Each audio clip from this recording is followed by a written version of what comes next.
से तुम्हारा प्यार कम हो गया क्या? लगता है इस गर्मी में तुम्हारा प्यार भी पसीने की तरह बह रहा है। आप ऐसे क्यों बोल रही हो? प्यार से गर्मी का क्या ताल्लुक? दिल्ली शहर में आर्यन नाम का एक लड़का रहता था। वो अपना काम खत्म करके घर लौट रहा होता है, तभी उसके पास उसका एक पुराना दोस्त आता है। फाइनली तुम्हारी मीटिंग खत्म हो गई, चलो आज बाहर डिनर के लिए चलते हैं। अरे यार, अभी नई नई शादी हुई है और जब से शादी हुई है तब से मैं ही लेट जा रहा हूँ। तो आज मैं घर जल्दी जाना चाहता था। आज ये बात हो गई भाई, वाइफ के आते ही तो दोस्तों को भूल गया। अरे तू भी ना कैसी बातें करता है। चल ठीक है, चलते हैं डिनर के लिए। दोनों दोस्त अब डिनर के लिए निकल जाते हैं, जहाँ होटल में उनके और दोस्त भी थे। अरे तुम सब यहाँ? अरे हम तो बस तेरे हाल चाल पूछने के लिए आए हैं। शादी के बाद कैसे जा रही है लाइफ? जाना क्या है, सब कुछ बढ़िया चल रहा है। मेरी लाइफ तो बिल्कुल पहले जैसी है। रोजाना देर से घर पहुंचता हूँ, बस रास्ते से अपनी बीवी के लिए कुछ एक्सपेंसिव खरीद लेता हूँ। वो उसमें ही खुश हो जाती है। क्या बात है भाई, तूने तो बहुत अच्छे से हैंडल किया हुआ है। चलो अच्छी बात है। वैसे भी आजकल की लड़कियों को पैसा ही तो चाहिए होता है।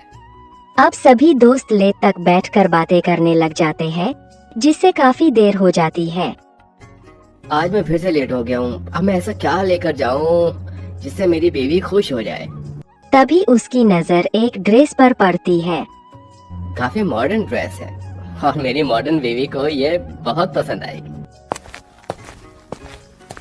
आ गए आप? आपको टाइम दिख रहा है? आप इतनी लेट हो गए हैं।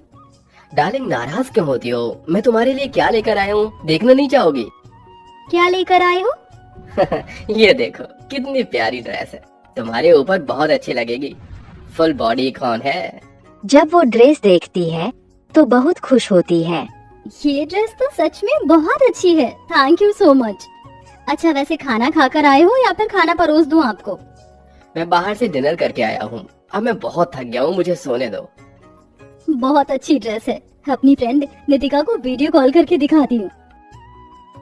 जब वो ड्रेस पहनकर अपनी दोस्त को वीडियो कॉल करने सोचती है, तो नेटवर्क के चलते उसका फोन लगता नहीं, जिसके चलते वो छत पर जाती है तो उसकी नजर अपने पड़ोस वाले घर पर जाती है, जहां उसकी पड़ोसन आंगन में बैठकर बर्तन धो रही थीं।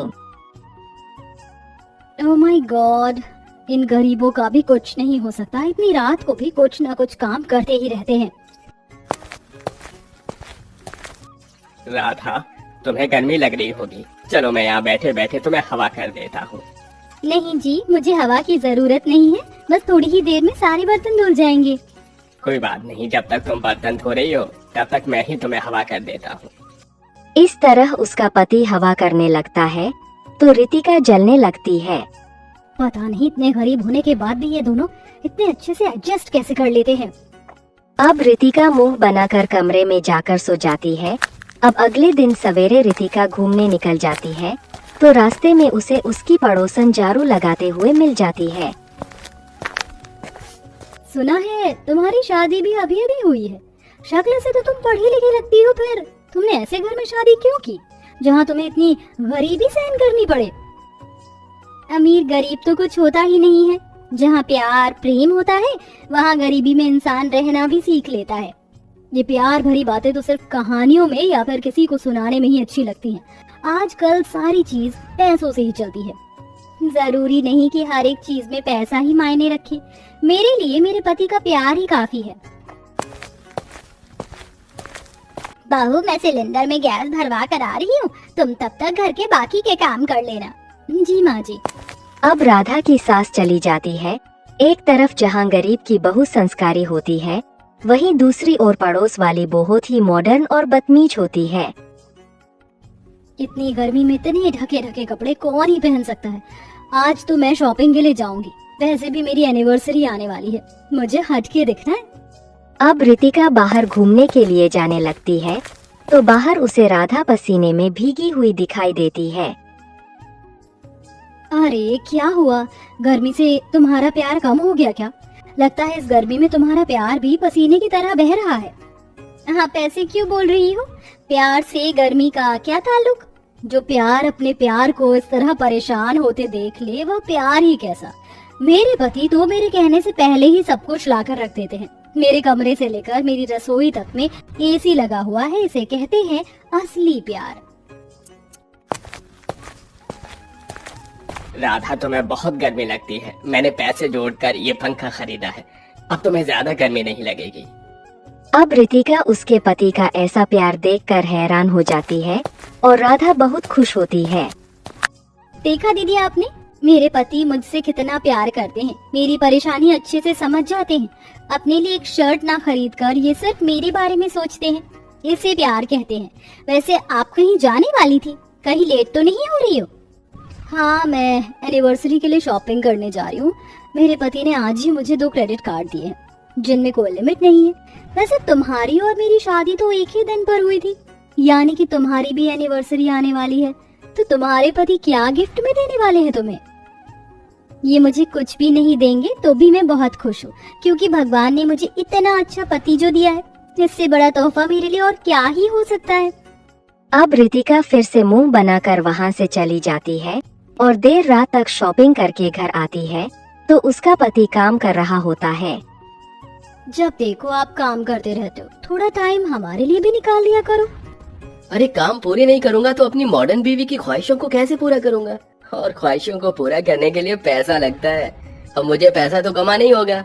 हाँ, माना मेरी सारी ख्वाहिश पूरा करते हो, लेकिन मैं चाहती हूँ कि आप थोड़ा वक्त निकालिए हमारे लिए। मेरा वक्त बहुत कीमती है, हर एक वक्त में यही सोचता हूँ। चलो अब तुम सो जाओ, मैं थोड़ा काम कर लेता हूँ। अब रितिका खुद को अकेला महसूस करने लगती है। अब ऐसे ही दिन निकल जाते हैं और उनकी एनिवर्सरी आ जाती है। रितिका अपने महंगे तरीके से एनिवर्सरी की पार्टी करती है और वहीं दूसरी ओर राधा अपने घर पर ही कुछ बनाने की सोचती है। राजीव जी को मेरे हाथों की जर्दा पुलाव बहुत पसंद है, आज मैं उनके लिए वही बनाऊंगी। इधर राधा अपने पति के पसंद का पुलाव बनाने लगती है तो दूसरी ओर रितिका अपने पति का इंतजार करते रह जाती है। सब पार्टी से चले जाते हैं पर उसका पति नहीं आता। अरे रितिका, पार्टी तो खत्म हो गई है तुम्हारी एनिवर्सरी की, तुम्हारा पति अभी तक नहीं आया? कब से फोन तो कर रही हूँ, फोन ही नहीं लग रहा। तभी उसके पति का फोन आता है। सुनो रितिका, मैं घर पहुँच गया हूँ। सॉरी, मैं पार्टी के लिए बहुत ज्यादा लेट हो गया था। आई थिंक पार्टी तो खत्म हो गई होगी, तुम कहाँ हो? ये सुनकर रितिका रोने लग गई और पार्टी से घर लौट आई। तो तुम्हें पार्टी कैसी लगी? किसी चीज की कमी तो नहीं थी वहाँ? हाँ, कमी तो बहुत सारी थी। सारी की सारी कमी ये थी कि वहाँ मुझे प्यार करने वाला ही मौजूद नहीं था। मुझे ये पार्टी, ये पैसा नहीं चाहिए, मुझे सिर्फ आपका समय और प्यार चाहिए, जो आप मुझे अभी तक दे ही नहीं पाए। ये तुम क्या कह रही हो? मुझे लगा मैं तुम्हें बहुत खुश रख रहा हूँ, लेकिन तुम मेरे साथ बिल्कुल खुश नहीं हो। हाँ, मैं खुश नहीं हूँ, क्योंकि मुझे आपका पैसा नहीं, आपका प्यार चाहिए, आपका समय चाहिए। सामने पड़ोस में राधा नाम की एक लड़की अपने गरीब पति के साथ बहुत खुश रहती है। उसका पति उसे प्यार देता है, उसके पास पैसा नहीं है पर वो प्यार के सहारे जी रही है। मुझे भी वैसा ही प्यार चाहिए था। ये सुनकर रितिका के पति को इस बात का एहसास हो जाता है कि लाइफ में पैसा ही सब कुछ नहीं होता है और उस दिन के बाद वो दोनों एक साथ समय बिताने लगते हैं और अब रितिका भी राधा की तरह खुश रहने लगती है और राधा से मिलने जाती है और उसे ये सारी बात बताती है कि वो भी उनकी तरह प्यार से खुशी खुशी मिलकर रहने लगते हैं।